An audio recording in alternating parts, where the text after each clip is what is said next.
apa kabar? Semoga semua dalam keadaan sehat. Kali ini kita akan membahas singkat terkait template artikel jurnal. Kita tahu bahwa artikel jurnal adalah salah satu jenis tulisan ilmiah yang bisa jadi rujukan banyak orang. Untuk template-nya atau tampilan formatnya itu sebenarnya banyak versi. Nah, meskipun demikian, pada umumnya semua merujuk pada konsep atau hal yang sama. Nah, kali ini kita akan membahas salah satu template artikel jurnal. Nanti bisa disimak teman-teman. Ini diambil dari Kementerian Pendidikan dan Kebudayaan di Jurnal Teknodik Pustekkom Kemdikbud. Nah, langsung saja, apa saja template artikel jurnal itu? Kita mulai yang pertama dari judul. Di judul di sini maksimal penulisannya ada 14 kata. Jadi teman-teman nanti ketika memiliki judul yang sangat panjang bisa disingkat, disesuaikan maksimal ada 14 kata.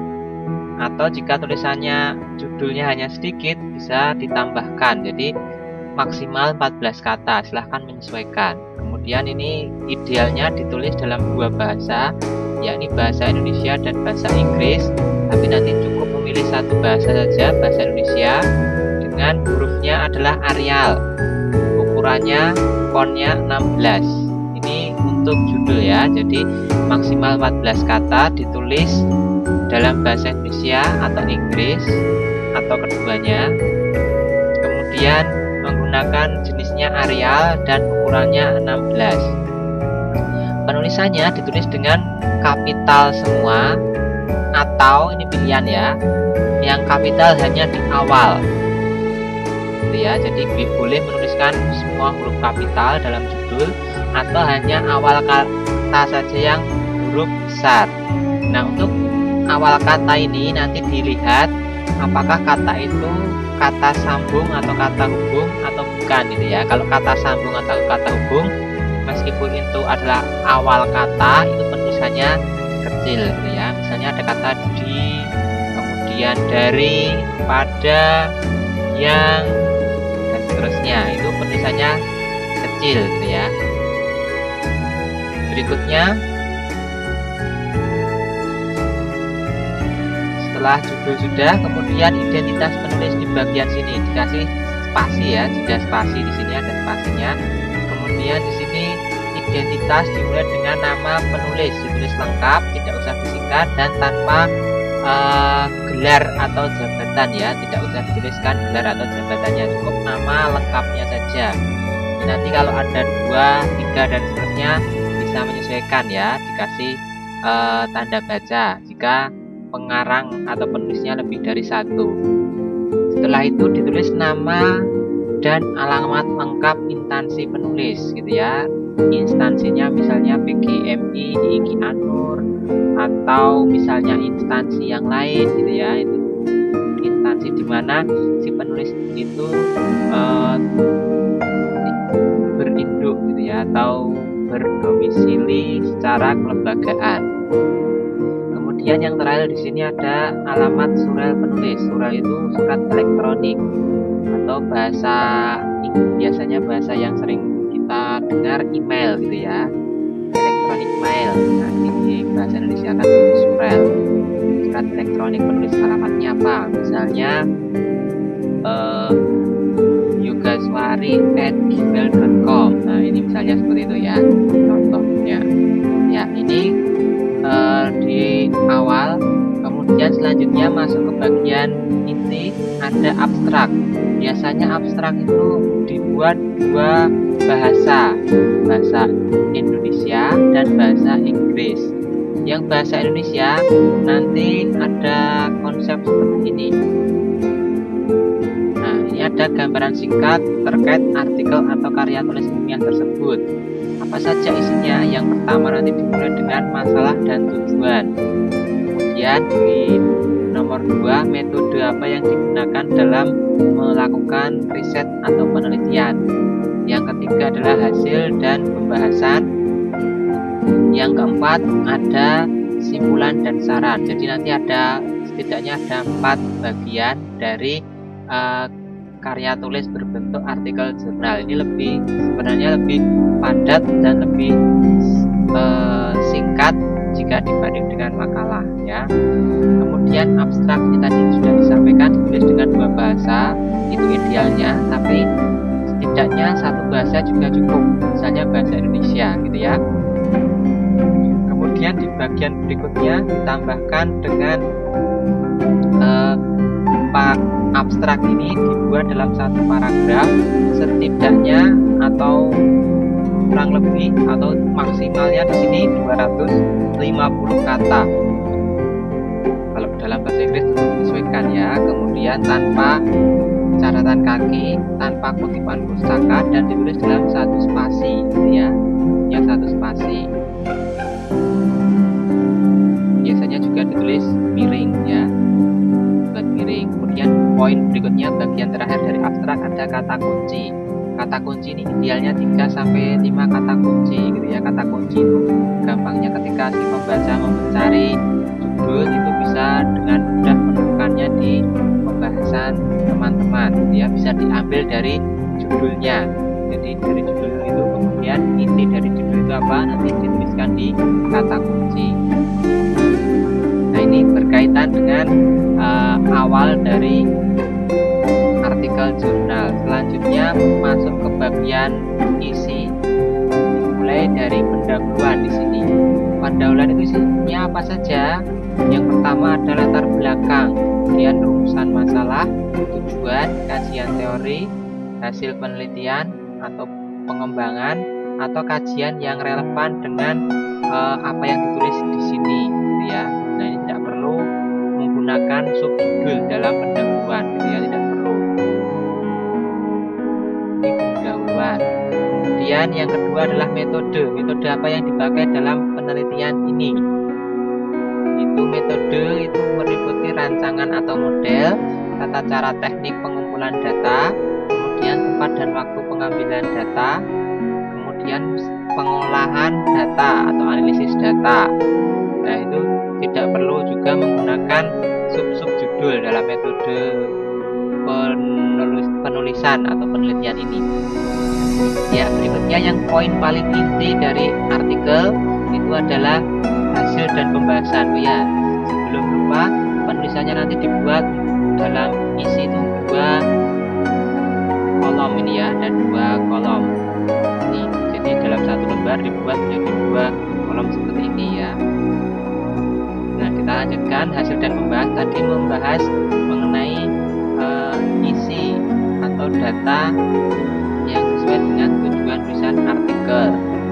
Nah, di sini boleh menggunakan subjudul sesuai dengan permasalahan yang dibahas. Kemudian subjudul tadi jika ada ditulis dengan huruf tebal dan dimiringkan. Gitu ya. Nah, seperti ini contohnya. Ini contoh jika menambahkan ada ilustrasi gambar atau ilustrasi grafik atau mungkin ada tabel. Nah ini kalau di sini contoh membuat analisis data kuantitatif menggunakan ANOVA gitu ya, belajar ya. Nah seperti ini. Kalau itu berupa kajian terhadap sebuah permasalahan bab, nah mungkin mengulasnya, membahasnya di poin ini bisa dengan ilustrasi atau tanpa ilustrasi juga diperkenankan ya. Nah poin berikutnya yang akhir adalah kesimpulan dan saran. Kesimpulan ini merujuk pada pembahasan tadi disebutkan di bagian sini, bagian kesimpulan. Nah isinya harus mengindikasikan secara jelas hasil yang diperoleh, kelebihan dan kekurangannya jika ada, dan serta kemungkinan pengembangan ke tahap berikutnya. Nah, kesimpulan ini merupakan sintesa atau kumpulan antara masalah, tujuan, dan hasil. Ya.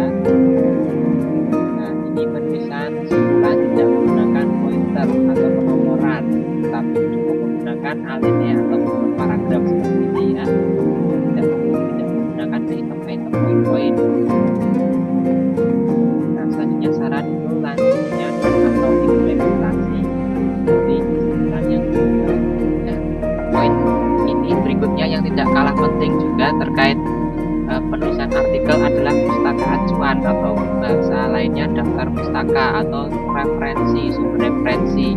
Ini penting dituliskan karena ini menjadi acuan dalam penulisan artikel jurnal tersebut. Nah, diusahakan penulisannya lebih dari satu sumber ya, tidak hanya satu sumber saja. Kemudian ini pustaka acuan itu bisa dikategorikan jadi 3 klasifikasi. Yang pertama itu buku, yang kedua itu adalah jurnal atau proceeding atau disertasi, tesis, skripsi, dan lain-lain. Nah, ini contoh kalau buku. Nah, ini ya standar kalau buku dimulai dengan nama penulis biasanya dibalik, kemudian tahun terbit buku, judulnya dibuat miring, kemudian kota di mana buku itu diterbitkan, dan yang terakhir adalah penerbit buku itu apa gitu ya. Nah, ini contoh buku. Kemudian kalau contoh jurnal atau proceeding, disertasi, tesis, atau skripsi, misalnya ini contohnya ini yang pertama saya bacakan, ada nama ya dibalik, kemudian tahun terbit, kemudian ada judul penulisan itu apa, yang berikutnya itu identitas tulisan itu apa, apakah skripsi atau disertasi atau yang lain. Nah, ini dituliskan di sini misalnya skripsi, kemudian dicantumkan tidak diterbitkan karena tulisan itu tidak diterbitkan. Nah, kemudian itu dibuat di mana? Di Jakarta. Nah, lebih spesifiknya di mana? Di misalnya Fakultas Psikologi UI, misalnya seperti itu. Nah, penulisan kalau mengacu pada jurnal atau tulisan ilmiah yang lain. Nah, berikutnya untuk yang hal lain-lain, contohnya di sini ketika mengambil sebuah undang-undang. Nah, ini misalnya Republik Indonesia di tahun 2014 menerbitkan undang-undang tentang aparatur sipil negara ASN, ya, misalnya nomor 5 tahun 2014. Nah, si penulis itu mengambilnya di mana? Ini ditemukan atau diambil dari ini situs atau websitenya Sekretaris Negara Setnek. Seperti ini dituliskan. Kemudian poin berikutnya yang tidak kalah penting adalah kapan waktu mengunduh atau mengakses tulisan itu atau undang-undang itu. Misalnya di sini diunduh tanggal 1 November 2015.